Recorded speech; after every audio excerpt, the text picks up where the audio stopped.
Bzzz. Aïe! Qu'est-ce que c'était sur ton bras? Une abeille? Super! Pas vraiment une sensation désagréable. Douloureux, démangeant, agaçant, effrayant. Nous sommes tous déjà passés par là. Cela arrive parce que l'abeille plante son dard barbelé dans ta peau et libère du venin. Ce venin contient des protéines qui causent la douleur et peuvent affecter ton système immunitaire et les cellules de ta peau. Mais ce n'est rien comparé à ce que l'abeille doit endurer. Pauvre petite chose, toi tu iras mieux au bout de quelques heures, mais l'abeille, pas tant que ça. Les abeilles domestiques ne piquent généralement pas les humains, sauf si elles se sentent menacées ou si tu leur marches dessus par accident. Le problème est qu'après t'avoir piqué, l'abeille ne peut pas retirer son dard barbelé de ta peau. La seule façon de se libérer est de laisser le dard derrière elle. Mais ce dard n'est pas seulement un mécanisme de défense. Il contient aussi des parties du tube digestif, des nerfs et des muscles de l'abeille, qui sont malheureusement essentiels pour qu'elle puisse fonctionner normalement. Donc après avoir perdu tout cela, cette minuscule créature ne survit pas. À part ça, ce sont des insectes vraiment impressionnants.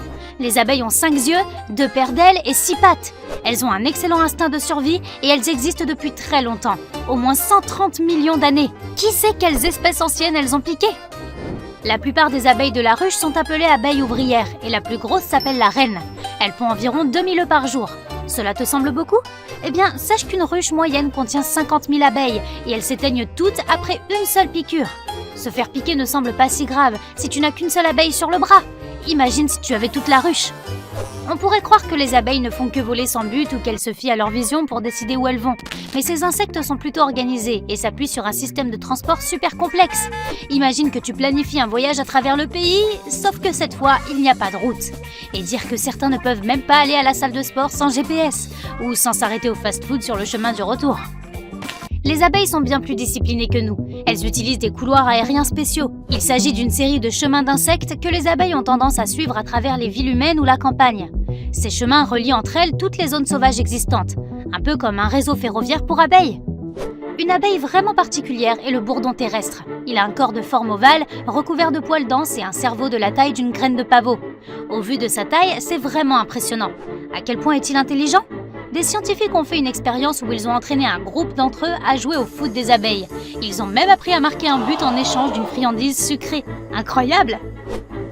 Ces mêmes bourdons ont une autre capacité étonnante. Ils utilisent leurs empreintes olfactives pour distinguer les odeurs des étrangers de leurs propres cousins bourdons. Et peuvent même reconnaître leur propre odeur. Et puis, il y a la reine des abeilles. Elle est unique dans sa colonie et sa tâche principale est de pondre des œufs. Les gens pensent souvent que la reine est là pour dire à toutes les autres abeilles exactement ce qu'elles doivent faire. En fait, pas vraiment. Elle a une certaine influence, mais même sans elle, la ruche fonctionne plutôt bien. Chaque abeille a une mission et connaît ses fonctions et ses tâches quotidiennes grâce à son instinct et aux signaux chimiques qu'elle détecte et utilise. Donc personne n'a besoin de lui dire comment se comporter. Ces signaux chimiques sont leur façon de communiquer et elles savent comment les activer. Elles agitent leur corps selon des angles spécifiques pendant un certain temps. C'est comme ça qu'elles s'envoient des messages. Si quelque chose arrive à la reine des abeilles et qu'elle ne survit pas, les abeilles ouvrières en créent une nouvelle. Et oui, elles n'en cherchent pas une autre, mais en élèvent tout simplement une nouvelle. Elles choisissent une jeune larve et donnent à sa future majesté un aliment spécial appelé la gelée royale. Cette larve chanceuse peut maintenant devenir la nouvelle reine. Les abeilles sont rapides, elles battent leurs ailes presque 200 fois par seconde. Ces 8 pompes que tu peux faire en 1 minute ne semblent plus si impressionnantes. Chaque abeille produit environ 1 cuillère à café de miel au cours de sa vie. Pour produire 500 grammes de miel, les abeilles doivent voler l'équivalent d'un tour complet du globe. Ces animaux travailleurs effectuent environ 100 millions de voyages vers environ 2 millions de fleurs pour récolter assez de nectar pour ces 500 grammes de miel. Les abeilles dorment 5 à 8 heures par jour et tout comme nous, elles se reposent la nuit. Leur cerveau est très actif lorsqu'elles se reposent. Certains scientifiques pensent même qu'elles pourraient rêver tout comme nous. Quand l'hiver arrive, beaucoup d'insectes remplacent leur eau corporelle par un composé chimique spécial appelé glycérol. C'est une sorte d'antigel naturel qui les aide à rester en vie à basse température. Quant aux abeilles, elles se blottissent les unes contre les autres dans la ruche pour rester bien au chaud. Bzzz, aïe! Rares sont les gens à n'avoir jamais été piqués par une abeille. Ce n'est définitivement pas une sensation agréable, mais les abeilles ne sont normalement pas des créatures méchantes. Tu as probablement juste effrayé la pauvre bestiole. Ces insectes sont très importants pour la pollinisation. Leur existence est l'une des principales raisons pour lesquelles nos plantes continuent de pousser. Les abeilles ne piquent que lorsqu'elles se sentent menacées. Si tu te fais piquer, cela signifie peut-être que tu t'es trop approché d'elles, ou plus grave encore, que tu t'es approché de leur ruche. Chaque ruche peut contenir entre 50 000 et 80 000 abeilles à miel. Tout comme nous, les humains, les abeilles font tout pour protéger leur maison. Mais au lieu d'alarmes et de systèmes de sécurité compliqués, elles utilisent leur dard pour repousser leurs ennemis. Lorsque les abeilles à miel piquent, elles libèrent une substance appelée phéromone. Les phéromones sont des composés chimiques qui affectent le comportement des animaux de la même espèce. Si une abeille te charge, les phéromones risquent de réveiller toutes les abeilles à proximité, et elles se joindront volontiers à la première assaillante. C'est un scénario que tu voudras à tout prix éviter. Voici un fait amusant. Seules les abeilles femelles peuvent piquer. Les mâles, ou faux bourdons, n'ont même pas de dard. Cela s'explique par le fait que le dard est un dispositif modifié de ponte des œufs. La reine des abeilles, plus grande que l'ouvrière moyenne, a aussi un dard. La reine a une taille moyenne d'un peu moins de 3 cm. C'est environ 2 fois la taille d'une abeille ouvrière ordinaire. En raison de sa grande taille, beaucoup de gens pensent que la piqûre de la reine des abeilles est la plus douloureuse. Alors plongeons dans le vif du sujet. Tout d'abord, les reines piquent rarement à cause de leur travail dans la ruche. La reine est l'abeille la plus importante de la colonie, car c'est la seule femelle qui puisse se reproduire. La reine a 2 tâches principales dans la ruche. Primo, elle produit des substances chimiques qui aident à unifier le reste des abeilles pour qu'elles puissent travailler ensemble. Secondo, elle pond beaucoup d'œufs, jusqu'à 2000 par jour. La reine est entourée d'abeilles ouvrières qui répondent à tous ses besoins à tout moment. Elles la nourrissent, elles collectent les phéromones de la reine et les distribuent, ce qui empêche les ouvrières de chercher une nouvelle reine. Mais bien qu'elle soit à la tête de la ruche et qu'elle soit beaucoup plus grosse que les autres, la piqûre de la reine est en fait la moins douloureuse. C'est parce que les abeilles ordinaires ont des dards barbelés. Cela signifie que lorsqu'elles attaquent, le dard se plante dans ta peau, ce qui le rend très difficile à enlever. Le dard contient aussi du venin, riche en protéines. C'est ce qui provoque la douleur et affecte ton système immunitaire et les cellules de ta peau. Le dard continue à pomper du venin dans ton corps pendant plus de 10 minutes ou jusqu'à ce qu'il soit retiré. Mais contrairement aux ouvrières, les reines quittent très rarement la ruche. Leur principale tâche est de pondre des œufs, et c'est au reste de la colonie de protéger la ruche et la reine. C'est pourquoi les ouvrières sont celles qui ont le dard le plus puissant. C'est ainsi qu'elles peuvent écarter les dangers potentiels. La seule raison pour laquelle la reine aurait vraiment besoin de se défendre est contre les reines rivales.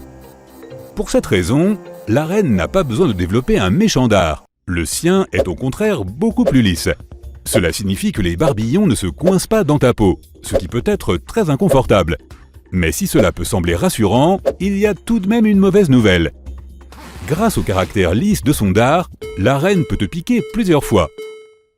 Le dard est attaché au tube digestif, aux nerfs et aux muscles de l'abeille, qui sont tous essentiels pour que l'abeille fonctionne normalement. Lorsque les ouvrières piquent, elles sont incapables de retirer leur dard à cause des barbillons. Et quand elles essaient de se libérer, ça ne se termine pas bien pour elles. A l'inverse, le dard de la reine ne reste pas coincé. C'est pourquoi elle n'en ressent aucune conséquence néfaste. Et encore, elle ne te piquera que si elle n'a pas un de ses gardes du corps à proximité, ce qui est très peu probable. Maintenant, quel est le pire endroit où se faire piquer par une abeille? Un homme appelé Michael Smith a décidé de le découvrir. Il s'est fait piquer sur 25 parties du corps différentes et a évalué chaque piqûre sur une échelle de douleur de 1 à 10. Il a découvert que la zone la plus sensible était les narines, avec une note de 9 sur 10, suivie de la lèvre supérieure qu'il a estimée à 8,7. Les 3 endroits les moins douloureux étaient le crâne, la pointe de l'orteil du milieu et le bras. Tous ces endroits ont obtenu un score de 2,3. Mais pour en revenir à la reine, comment une abeille ordinaire peut-elle obtenir ce titre? La reine des abeilles a rarement besoin d'être remplacée car elle peut vivre jusqu'à 5 ans, ce qui est énorme dans le monde des abeilles. Dans le même temps, une abeille ouvrière née en été ne survit généralement que 6 semaines environ. Mais si la reine décède ou se déplace dans une autre ruche, la colonie doit bien la remplacer. Pour ce faire, il faut une substance appelée gelée royale, que les abeilles nourrices sécrètent dans leur tête. Elles la donnent aux larves d'abeilles nouvellement écloses. C'est en fait un super aliment qui contient des tas de nutriments utiles, notamment de la vitamine B, des protéines, des hormones et des sucres. Après avoir nourri les bébés abeilles pendant 3 jours, les ouvrières sélectionnent seulement quelques larves et continuent à leur donner la gelée royale. Les autres auront un régime moins nutritif.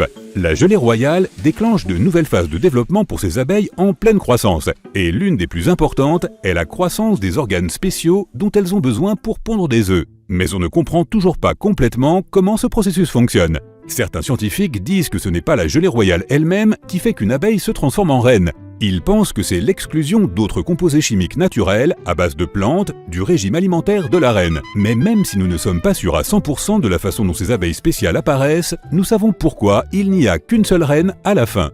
Lorsque la première reine émerge, elle cherche les autres abeilles qui ont été nourries avec la même gelée royale. Puis, elle élimine la concurrence. Si plusieurs reines émergent en même temps, il est temps de préparer le popcorn. Elles vont s'affronter dans un combat épique jusqu'à ce qu'il n'en reste plus qu'une. Et c'est ainsi que les abeilles obtiennent leur reine. Tu trembles, des gouttes de sueur perlent sur ton visage. Tu scrutes les airs avec la peur dans le regard, surveillant un gros insecte volant. Un frelon géant asiatique, gros comme ton pouce, vrombit au-dessus de toi. C'est l'un des insectes les plus dangereux de la planète, et pas seulement parce que son dard ressemble à une aiguille. Cet insecte peut provoquer une véritable crise économique dans le monde entier et entraîner l'extinction massive de nombreuses espèces d'êtres vivants sur Terre. Mais nous pouvons en parler plus tard, car là maintenant, il s'apprête à te piquer. La piqûre du frelon géant est l'une des plus dangereuses et des plus douloureuses parmi tous les insectes. Tu es sur le point de découvrir ce qu'il arrive au corps humain après que le dard ait percé la peau. Inutile de courir, le frelon te rattrapera de toute façon. Il vole autour de toi, tu entends un étrange craquement. Le frelon fait claquer ses mâchoires pour t'effrayer et te tenir à distance. Après quelques secondes, il attaque. Le frelon te pique en plein dans l'épaule. Il ne se soucie pas de tes vêtements. Le dard peut transpercer une épaisse couche de tissu et même les vêtements de protection d'un apiculteur. Tu as besoin d'une combinaison spéciale, semblable à une combinaison spatiale, pour être protégé d'un tel frelon. Et malheureusement, tu n'en as pas sous la main. Au début, tu as l'impression qu'une aiguille chauffée à blanc te transperce le corps. Le frelon injecte du poison à travers cette aiguille, directement dans ta peau. Cette substance dilate les parois des vaisseaux sanguins autour de la piqûre, ce qui fait rougir ta peau. Ton corps combat la substance étrangère et envoie des cellules immunitaires. Mais le venin détruit ces cellules, ce qui fait gonfler ta peau. Le sang infecté est filtré par les reins, mais le venin contient une substance qui est toxique pour cet organe. Néanmoins, tes reins ne te gênent pas autant que ton épaule. La zone de la piqûre est gonflée et rouge. Elle te brûle. Le gonflement peut durer de quelques heures à plusieurs jours. Il ne s'agit que d'un seul frelon, mais il peut te piquer jusqu'à 10 fois. Imagine ce qui se passerait si tu te retrouvais face à un nid entier. Il faudrait te planquer dans des buissons épais ou sauter dans l'eau pour t'échapper. Si tu te fais piquer plusieurs fois, tu dois absolument aller à l'hôpital. Dans tous les cas, tu as de la chance de ne pas connaître de conséquences plus graves. Les personnes allergiques doivent se tenir loin des frelons géants. La piqûre peut être catastrophique pour leur organisme. Pour éviter de croiser ces monstres, reste loin de leur nid. De loin, tu peux entendre un bourdonnement inquiétant. Les frelons géants sont agressifs et piquent toute personne qui passe devant leur nid. Les autorités se débarrassent toujours de leur nid s'ils apparaissent dans les limites de la ville, pas seulement pour les empêcher d'attaquer les gens, mais aussi pour prévenir l'apocalypse. Et voici comment cela pourrait se produire. L'une des activités favorites des frelons géants est d'attaquer les ruches d'abeilles. Ils volent loin de leur nid, et lorsqu'ils trouvent une ruche, ils la marquent d'une phéronome unique. L'odeur attire les autres frelons, et même un petit groupe d'entre eux peut complètement détruire la ruche. Une vingtaine de frelons peut anéantir environ 30 000 abeilles. Imagine donc les dégâts que peuvent causer des milliers de frelons. C'est le principal danger qu'ils représentent. En transférant le pollen entre les plantes à fleurs, les abeilles les aident à croître, à se reproduire et à produire de la nourriture. Les abeilles pollinisent les plantes que les vaches et autres animaux d'élevage mangent. C'est grâce aux abeilles que le coton pousse. Si les frelons éliminaient les abeilles, il y aurait une pénurie mondiale de vêtements en coton. Les simples t-shirts, jeans et autres vestes deviendraient plus chers et disparaîtraient tôt ou tard des marchés.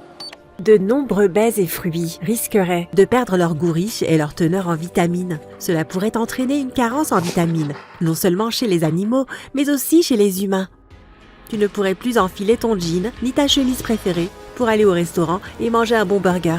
Les aubergines, les piments, les kiwis, les myrtilles, les canneberges et d'autres produits disparaîtraient des supermarchés. Des espèces entières d'animaux cesseraient d'exister en même temps que les plantes. Cela entraînerait une crise encore plus grave, non seulement dans l'agriculture, mais aussi dans l'économie mondiale. Imagine des dominos qui tombent les uns après les autres. C'est à peu près à cela que ça ressemblerait. Parallèlement, le nombre de frelons augmenterait. Il n'y aurait pratiquement aucun animal au monde qui pourrait contrôler la croissance de cette population de frelons. Tout le monde devrait porter d'épaisses combinaisons de protection pour se promener dehors. Les frelons s'infiltreraient dans les maisons et les voitures et piqueraient les gens et les animaux domestiques. Bien sûr, les gens sont conscients de ce danger et prennent toutes les mesures possibles pour contrôler la population des frelons. Malheureusement, les abeilles ne peuvent pas se protéger. Leur piqûre ne peut pas blesser les frelons. Les abeilles sont beaucoup plus petites. Elles sont donc complètement sans défense. Mais une espèce d'abeille a développé un moyen fantastique de résister aux frelons. Voici l'abeille japonaise.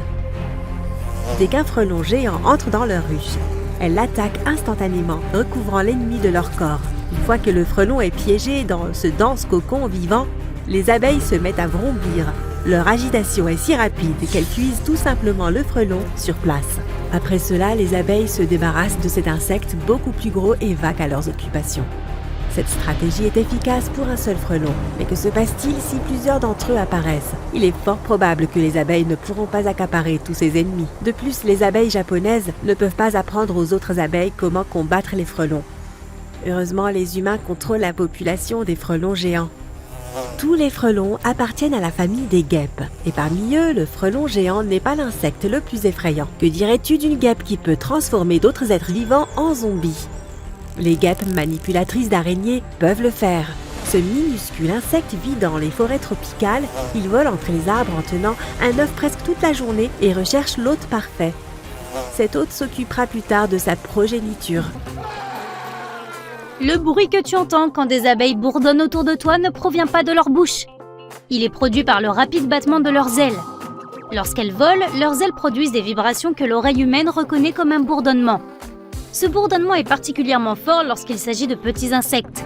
Les abeilles plus grosses ont des battements d'ailes plus lents, ce qui signifie que le bruit du bourdonnement est plus faible.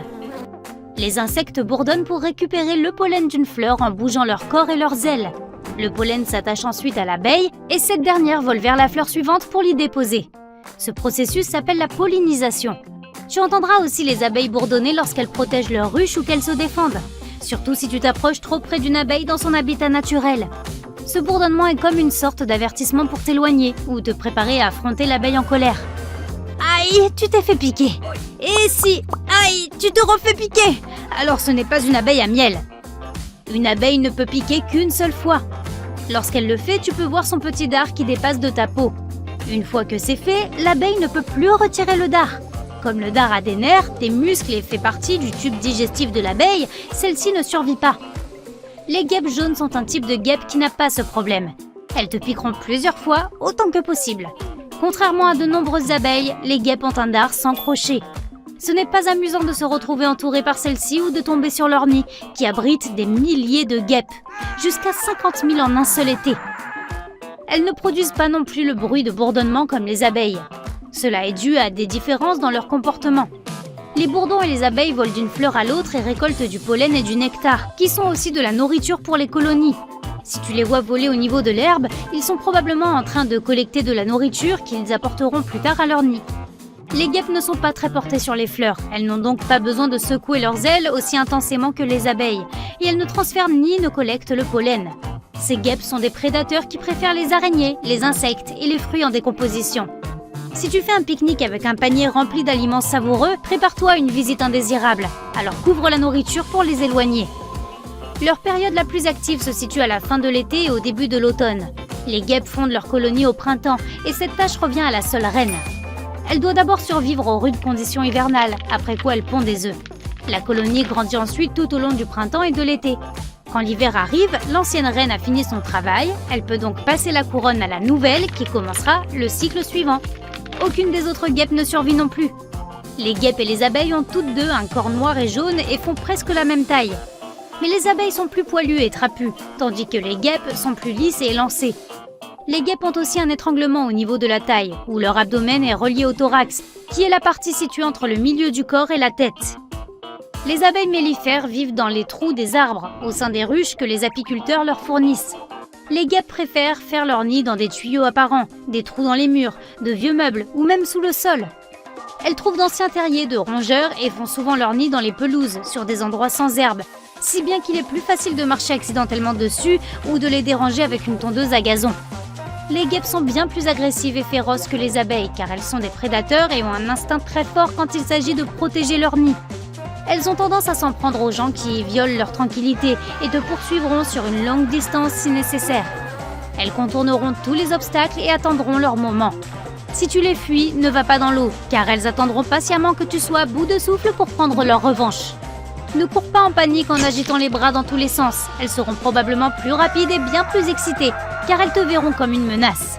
Lève simplement tes mains et protège d'abord tes yeux, puis commence à t'éloigner lentement. Les abeilles piquent quand elles n'ont vraiment pas d'autre choix.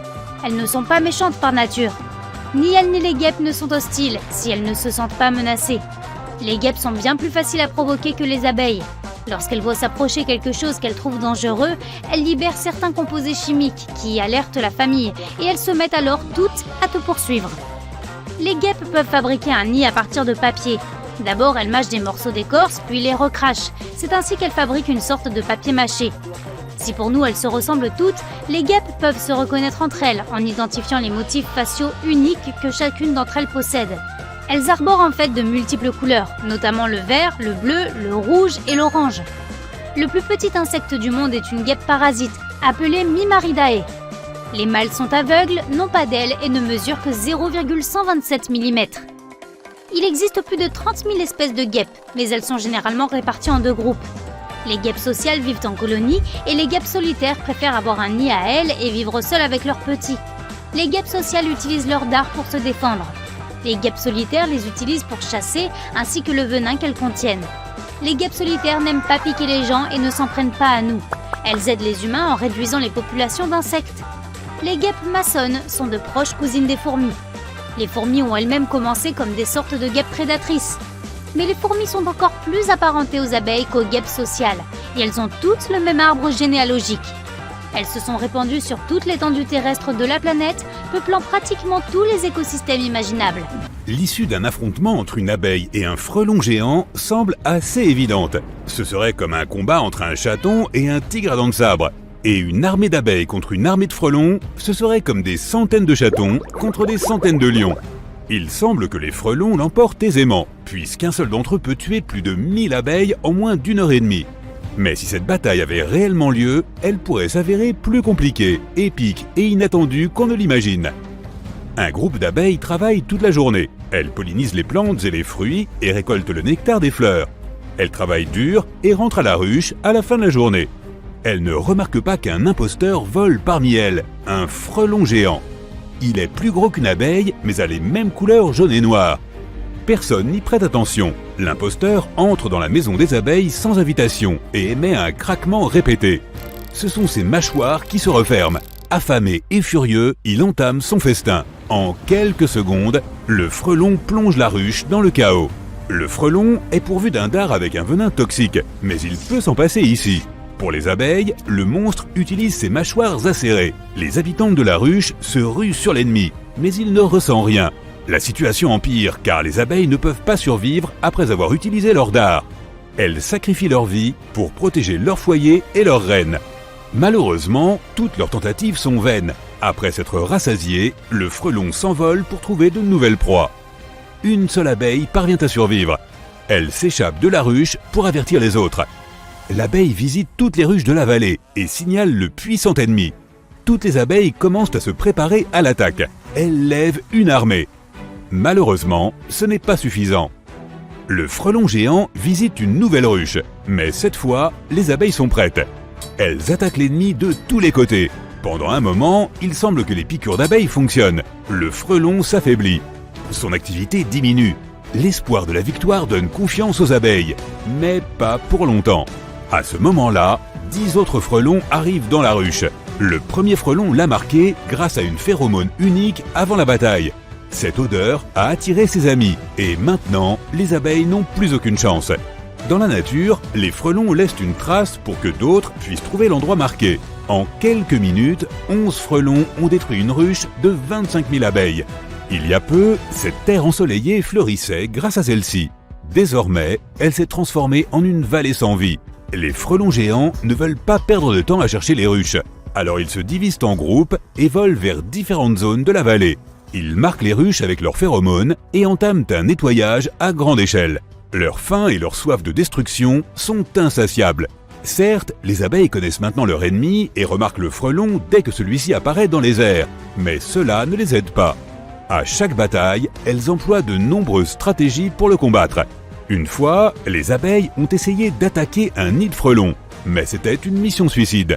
Les fleurs ne sont plus pollinisées, le miel n'est plus fabriqué. Les abeilles vivent dans la peur de s'envoler hors de leur ruche. En cette heure sombre, où il ne reste presque plus d'espoir, une infime chance de victoire apparaît pourtant. Une espèce d'abeille japonaise a appris à vaincre l'ennemi. La nouvelle s'est répandue dans toutes les ruches. La stratégie semble fonctionner.